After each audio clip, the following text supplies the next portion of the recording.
Hey everybody, we are back. We took a few weeks off, but get ready for our new series on all things Epic Universe, Disney, and Universal. We're excited to show you all the things we saw, did, and learned, so let's go! On the very top of our must-do list was Epic Universe. We couldn't wait to check out Epic Universe, so that was our very first stop.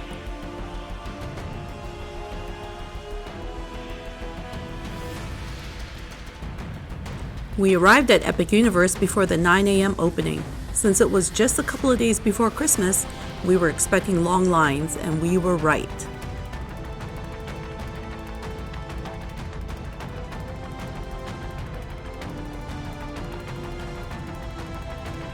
Although the entrance gates opened at 9 a.m., there was a second queue to get into the park. We later realized this was the line to get into Celestial Park. Let's break it down for you. Epic Universe has different lands that you enter through portals. These portals are accessed through the central hub called Celestial Park.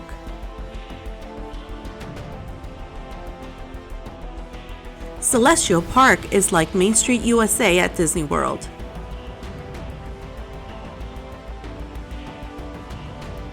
There are shops, dining, and even rides here, like a carousel and a dual launch roller coaster that's arguably one of the best rides in all of Epic Universe. Celestial Park is where the Helios Grand Hotel is located, as well as the fountain for the nighttime light show.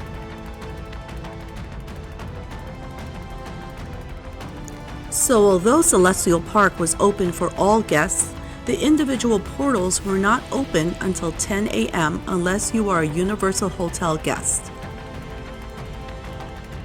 So there were 3 line queues before we were able to go through our very first portal. Our first portal of the day is Super Nintendo World, and it opened up promptly at 10 a.m. Super Nintendo World was amazing. Come take a look at it. Let me take the time to tell you about Universal Express Passes. Universal Express Passes lets you skip the regular standby line at most rides and attractions. A park admission ticket is required and they do sell out, so if it's something you're thinking about purchasing, don't wait, especially during the busy seasons. Prices are dynamic, so as always, check online before your trip to get the most up-to-date prices and availabilities. Express passes were sold out for our trip, so we waited on regular standby lines. Our first ride of the day was Mario Kart. Once we got to the line queue, the wait was 120 minutes, which quickly became 200 minutes, and 5 minutes later they made an announcement that the line is now a 500-minute wait. You heard that correctly, 500 minutes.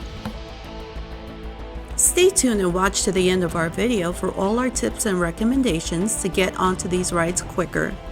We guarantee you will not have to wait 500 minutes if you follow our tips. The Mario Kart ride had a fun queue that kept you entertained. The ride was fast and fun, but I would say not worth a 200 or 500 minute wait. Our Nintendo fan thought it was great, but 120 minutes would be the maximum we would wait for this ride.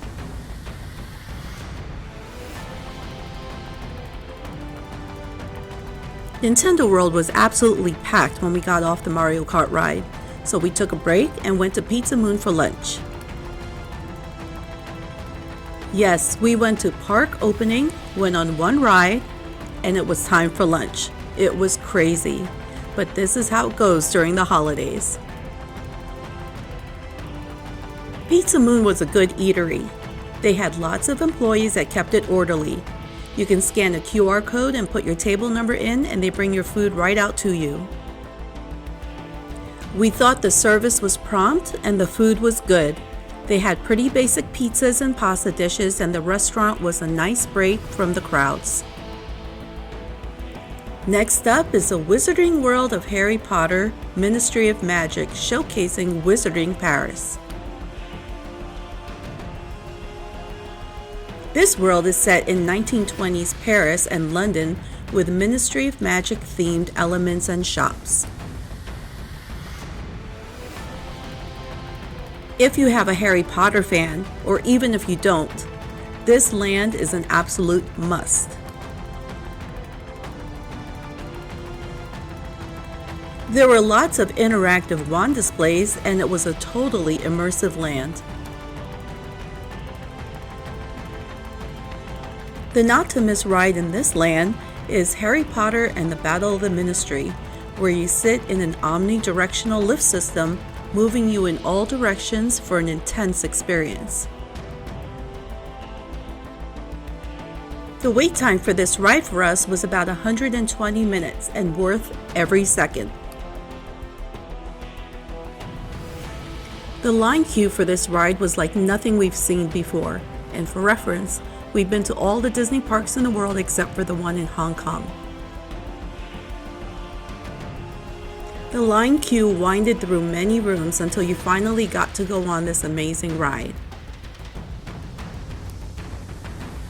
I will say this is where an express pass would have come in very handy.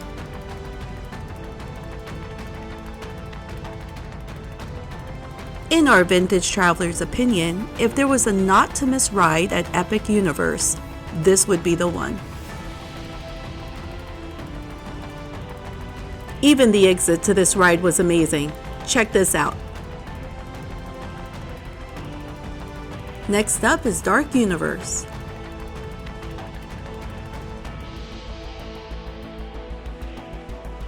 Dark Universe is where classic monsters come to life, like Frankenstein and the Werewolf.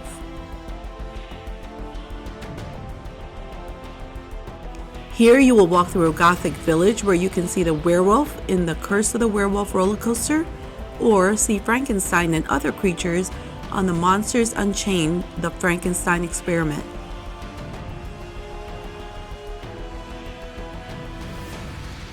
This is the Frankenstein Experiment, and it's a motion-based dark ride where you encounter these legendary monsters. Take a look at this pretty amazing line queue. This ride got a 2 thumbs up from everyone in our group, so we highly recommend it. Let us know in the comments, have you been to Epic Universe? And if so, what was your favorite ride? You'll want to make sure to come back to this universe when it gets dark, and we will show you why later in the video. The next portal is How to Train Your Dragon: The Isle of Berk.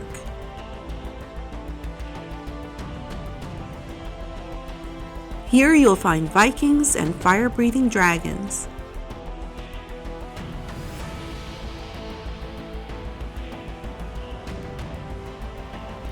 If you have a How to Train Your Dragon fan, they will love it.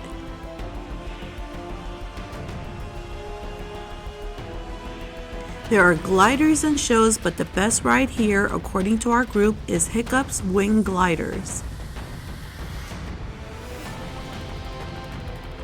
If you've made it this far in our video, go ahead and give us a thumbs up and subscribe. It doesn't cost you anything and helps keep more videos coming your way.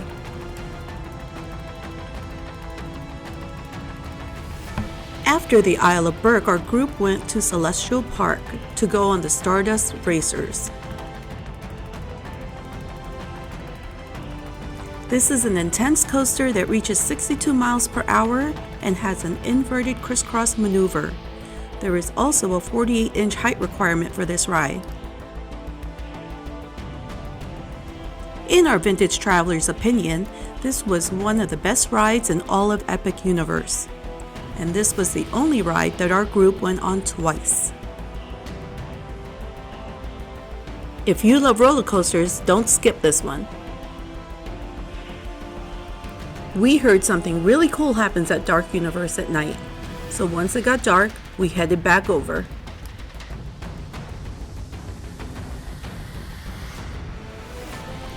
Check out what happens at the Burning Blade Tavern's windmill. This happens several times an hour, so be patient and you'll catch it.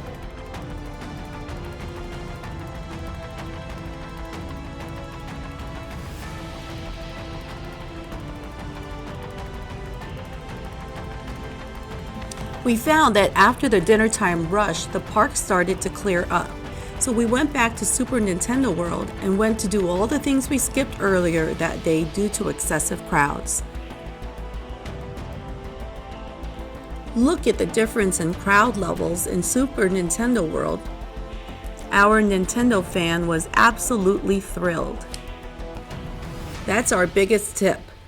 Don't waste your time standing in 3-hour lines earlier in the day. Go on the shorter lines and revisit the rides you missed towards the end of the evening when the crowds start to disperse. Keep in mind there are some very popular rides like the Harry Potter and the Battle of the Ministry that had over 120-minute standby wait times all day. This line did not get any shorter as the night went by, so you'll want to get on that ride earlier in the day if you don't want to miss it. And check this out! We were even able to stop for a quick snack with no lines or waits. We waited about 30 minutes for Donkey Kong's Minecart Madness, as opposed to the 170-minute wait earlier in the day. Keep track of wait times on the Universal Resort app for most up-to-date wait times to plan out what rides you should go on. Here's another tip. If you have a big Super Nintendo fan, you can purchase a band that makes Super Nintendo World more interactive. There are no fireworks shows at Epic Universe, but if you stick around to the end of the evening, you'll catch a water show at Celestial Park. By this time of the evening, most people have left and you'll catch a good view of the water show. Our first visit to Epic Universe was amazing. We were so impressed and will definitely be back. For full transparency, here is what we paid for our Universal Park tickets for Christmas week. Click on the notification bell to be notified on our upcoming Universal and Disney videos. Thank you for joining us, Vintage Travelers, as we explored Epic Universe for the first time. See you at the next video. Bye for now.